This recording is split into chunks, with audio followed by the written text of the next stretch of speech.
আপনার আমার হায়াত সর্বোচ্চ হয়তো ৬০-৭০ বছর,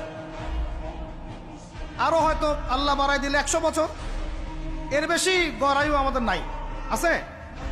এখন আপনার বয়স কত? কারো ২০, ২৫, ৩০, ৪০, ৫০, ঠিক না ঠিক?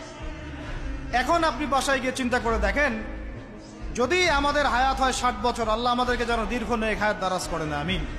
আমাদের ভাইদেরকে, বোনদেরকে, ওলামায়ে কেরামকে, আমাদের নেতাদেরকে, সবাইকে আল্লাহ পাক দীর্ঘ নেক হায়াত দারাজ করে। এখন কথা হচ্ছে, যদি ধরে নেই যে আমাদের হায়াত ৭ বছর, আপনার আমার বয়স থেকে কিন্তু ৩০, ৪০, ৫০ বছর অলরেডি চলে গেছে।